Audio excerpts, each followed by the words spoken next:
Um, Hi, my name is Anya Nielsen, and I chose to do the topic that I chose to look into further was social justice, and more importantly, or more specifically, social injustice.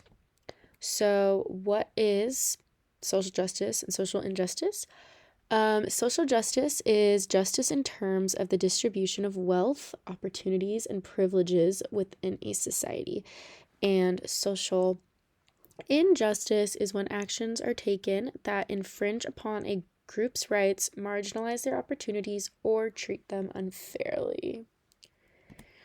For my news article, specifically, I guess, in social injustice, I decided to look further into the LGBTQ and specifically the transgender community. The news article I chose to read and write about is titled Discrimination and Barriers to Well-Being, the State of the LGBTQI plus Community in 2022 by Caroline Medina. I kind of picked out some quotes that I felt like did a really good job of summarizing the article. The first one was LGBTQI plus people and other sexual and gender diverse people experience structural and interpersonal discrimination that adversely affects their well being and drives disparate outcomes across crucial areas of life.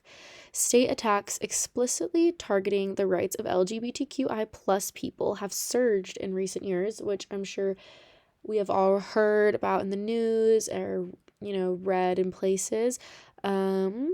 These discriminatory policies are there's a inextricably linked to and contribute to a rise in extremist anti LGBTQI plus and specifically anti-transgender rhetoric, disinformation, and violence. And then I found some statistics from the article that I wanted to share. More than 1 in 3 LGBTQI plus adults reported facing some kind of discrimination in the year prior to when they took the survey. Nearly 3 in 10 LGBTQI plus adults reported experiencing some kind of housing discrimination or harassment in the past year because of their sexual orientation, gender identity, or intersex status. Continuing on with that, approximately 1 in 3 LGBTQI plus adults reported encountering at least one kind of negative experience or form of mistreatment when interacting with a mental health professional in the past year. And last but not least, more than 1 in 5 LGBTQI plus adults reported postponing or avoiding medical care in the past year due to disrespect or discrimination by providers. Those were all great examples of social injustice, in my opinion. For the the peer-reviewed article, I chose one titled National Transgender Discrimination Survey Report on Health and Healthcare. This was by a ton of different people and just focused on social injustice, transgender in terms of healthcare. Whereas the news article kind of talked about everything, I guess. So, access to healthcare is a fundamental human right that is regularly denied to transgender and gender nonconforming people. Participants in our study, so they had done a study on transgender people and just asked, certain questions to get statistics. So that's what that's talking about. Reported barriers to care, whether seeking preventative medicine, routine and emergency care, or transgender related services. And some of the findings that they had found 19% of their sample reported being refused care due to their transgender or gender nonconforming status. And there were even higher numbers for the people of color. 28% of respondents were subjected to harassment in medical settings, and 2% were victims of violence in doctor's office. And 50% of the sample reported having to teach their medical providers about transgendered care, purely just, misinformation and, people in the medical field not being taught about transgender health just because, I don't know, maybe there's some, I guess, politics involved. Again, these were all, I thought, great examples of social injustice.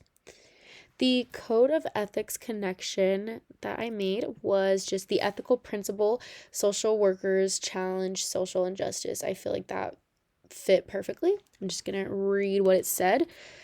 Social workers pursue social change, particularly with and on behalf of vulnerable and oppressed individuals and groups of people. Social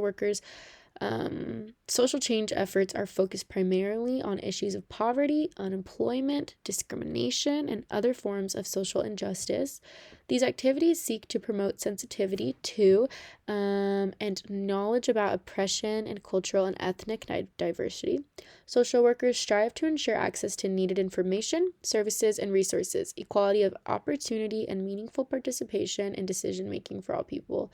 I just thought that was the perfect code of ethics connection for this. We know that the transgender community is a community of extremely vulnerable and extremely oppressed individuals. And so, yeah. The worldviews versus the social work perspective. The worldviews, as we know, there are very mixed opinions on the rights of transgender people. We can see that in our day-to-day lives. People tend to disagree on that. And this is because, as I've seen from my reading articles and just being on social media, etc., people have a really hard time separating religious beliefs from just human rights, my opinion. And yeah, but I've also found, even in the article that I chose to use for this presentation, that there are a lot of people out there that do believe that not receiving healthcare is a social injustice, whether you are transgender or not. And then the social work perspective, I found that while reading the peer-reviewed articles, it was very clearly laid out that not being treated the same as other people is a social injustice, no matter your sexual orientation or your gender or your race. And I also found that it was a more popular opinion that access to healthcare is a human right. And then I just wrote that social workers must do what they can to ensure that everyone is treated equally. In this profession, we know that you come across with all sorts of people, and everybody is very different, and it's important to just be educated, and obviously not discriminate. What I found was interesting was that most of the articles I came across were actually pretty, I wouldn't say positive. The statistics are very sad, but I would say that a lot of the articles I found were more on the side of recognizing the social injustice that is happening currently. And then most of the negative things I did find, the stats and all of that, were from the United States, which I just thought it was interesting. We do call ourselves the land of the free, yet so many people, don't get to feel that way about their home country. And then my question was, how can we, as members of the Church of Jesus Christ of Latter-day Saints, do better at separating our own beliefs from others, and do better at advocating for those who can't advocate for themselves? And then these were my references. Thank you.